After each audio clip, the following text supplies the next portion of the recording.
it's me, Shemp. I was letting you know if you should shelve it or trash it now. It is here. Finally, it is here. Crash Bandicoot 4, it's about time. I have been eagerly waiting for this game ever since it was first teased. Now, I adore the Crash franchise, and finally having a new game in the series feels amazing. New levels, new designs, new everything, but does it live up to the hype? Is it the best Crash Bandicoot game ever, like everyone else is saying? Well, let's dive in. I also want to apologize that it's taken me so long to get to this video. As many of you know, I edit for other channels as well as myself, so I appreciate you guys being so patient. And a big thank you to Activision for sending me a review code. I really can't express how bizarre it feels to be holding a brand new Crash game. Growing up with the series, I just kind of didn't expect anything good, let alone new, from this franchise. Then the Insane trilogy released on PS4, selling a shitload. After that, it released on everything else, selling an assload, surprising both fans and Activision. I always said that I don't think Activision thought Crash would do this well, but given my problems with Insane, I was excited to see what Toys for Bob would do with this new game after handling Spyro. I really enjoyed the Reignited trilogy, but I want the team to create something original, and they made something alright. So, with Toys for Bob in the driver's seat, how was Crash 4? Really damn hard. Can I get this out of the way first? I briefly mentioned in my previous video covering the demo, I've played Crash all my life, and I never ever remember being an extremely hard game was the shtick of Crash. I just remember it being a regular platformer doing the basic platformer things. I personally believe that there's a difference between a hard game and a challenging game. A challenging game will present you with a challenge and give you whatever you need to make it through. Kind of like it's cheering you on and saying, "You got this, buddy, just make it over this little bit and you're golden." You know what Crash 4 says? Get up so I can break the other leg. Now don't get me wrong, I'm not saying this game is bad because it's hard or anything. I just think it's extremely out of place. Crash 1 was tough, mainly because it controlled like ass, whereas 2 and 3 controlled great and offered mild difficulty. To go from that to this is like getting safely strapped into a Disneyland ride and then getting launched into orbit. It's not unplayable or anything, I just understand that it's mainly because of the internet's reception of the Insane Trilogy's regular difficulty, which is apparently just too dang hard. While the game is very, very hard, it's fine because everything else is fantastic. Yes, Crash 4 is probably one of the best games I've played in 2020. Going off of the hard tangent, these levels are designed so well. I think this is the best batch of levels Crash has ever gotten. So to give you a bit of info on how this game is structured, if you haven't played it yourself, imagine Mario World's hub world, but in space. Each world has about 4 or so main levels to complete, including a boss fight, then it's off to the next world. You probably noticed that I specified main levels because there are some twists thrown in. With the whole game's concept being centered around dimensional rifts, we get access to characters from different dimensions, each offering their own unique style and gameplay. These characters are staples from the Crash series, but just different versions of themselves. And Cortex is here. We'll get to them in a bit, but let's focus on the main two. Crash feels extremely good to control. I noted in my demo video that the game had a very distinct lack of momentum, and while this is still present in the final game, it makes sense why the more you play it. Each level is designed with this lack of momentum in mind. They want you to stop on a dime after quickly getting into one area. I can see how keeping your forward momentum during these sections could really screw you over. The jump arc is still amazing compared to the jank of the Insane jump.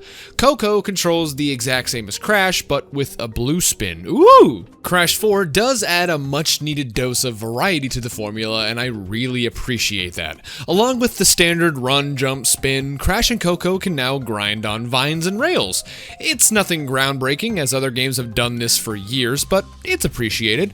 But the big thing are the brand new masks. There are 4 new masks with their own unique gameplay additions. One lets you flip between 2 dimensions, creating some really interesting platforming tricks. Another one slows you down for a few seconds. The next one changes the flow of gravity. And the last one gives you an infinite spin that can jump twice and deflect magic. My favorite use of these masks is during the last level, where the game makes you switch between all of them one after another. It's super frustrating, but extremely creative and doable. The masks also play a big part in the story. Yes, there's a story in this game. I really won't go into it because the story takes a massive backseat, obviously, and it really is just there to give you a breather every now and then. But That doesn't mean it's bad. I really enjoyed the whole story from start to finish, and the amazing animations are extreme eye candy. I'm not really used to good writing from a Crash game. I really hope this keeps up into future games because I really loved what I saw. So what will you be doing in this game besides... Well, each level you'll be tasked with collecting 6 gems per level. 6 sounds like a lot, but you'll be getting over half with very little work. There's actually a reason for collecting the Wumpa fruit now besides for extra lives, granting you 3 gems. So half of the level total just for collecting. Thank you. Then there's the gem for breaking all the boxes, something you'll grow numb to seeing empty the more you play. The hidden gem is, well, cleverly hidden, and then there's the gem for dying less than 3 times. I really like this because instead of the asinine you can't die once mentality of the original games, this gives players more wiggle room to meet this challenging task. Not only are you rewarded with 100% completion of a level, but you also unlock skins for Crash and Coco. This is definitely a welcomed addition to a mainline Crash game. I know Tag Team Racing had it, but... What about the other characters? Well, Tana is the first one you get to control, and holy hell, she's a huge change of pace. If Crash and Coco are the quick and flowy characters, she's the ground-shattering tank character. She can still jump, attack, and slam the ground, but she also has access to a whip. Tana can use this to break boxes from really far away, defeat enemies, or quick zip to the next section. I always love playing as her because her levels are more snappy and fast-paced. Up next, we have Cortex. Probably the weakest of the extra playable characters because he can't really do much.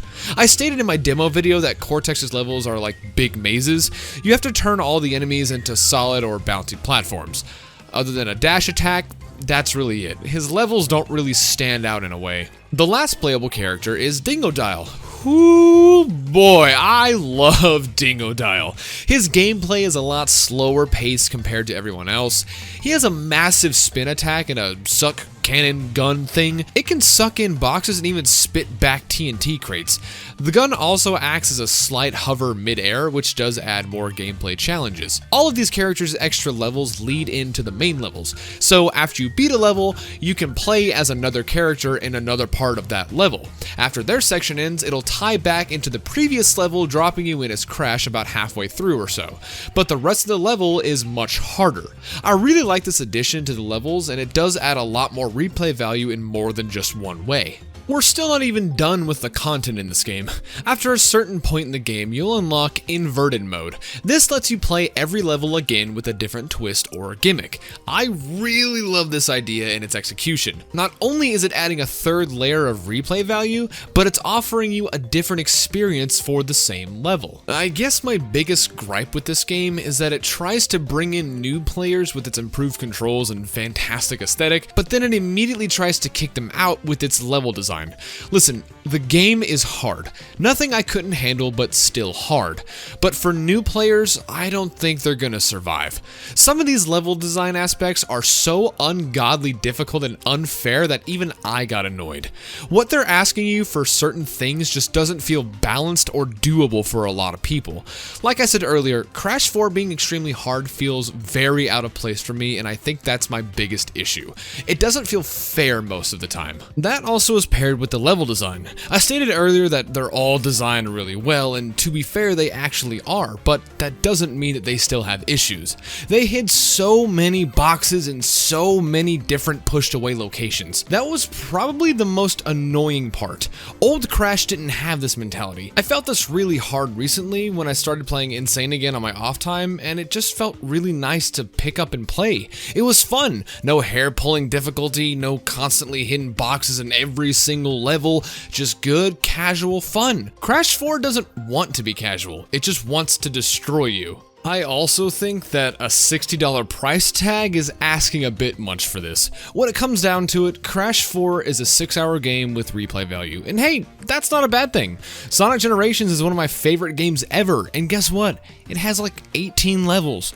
That's not a lot, especially for how fast you go through them. This game retailed for $40 if I recall, and that was a perfect asking price. You could replay the levels if you want because they were so fun and they had a bunch of little mini games, but you didn't have to do them. $40 is a really good price. That's how I'm feeling with Crash 4. A solid batch of levels that lasts a good 6 hours or so that you can play again. $60 is kind of pushing it, but who knows? Maybe they'll add more content in the future. I hope so, because with next gen approaching, there's going to be a lot of eyes on Crash. So what should you do? Shelve it or trash it? Well, I thoroughly enjoyed my time with Crash 4. It is a fantastic game. Newcomers should still start with the Insane Trilogy, as I feel this game isn't very beginner friendly, but I love it. I'm excited to see the future of Crash, and I'm even more excited to see the future of Spyro when we get his 4th game installment. So, with all that said, Crash Bandicoot 4 It's About Time gets top shelf.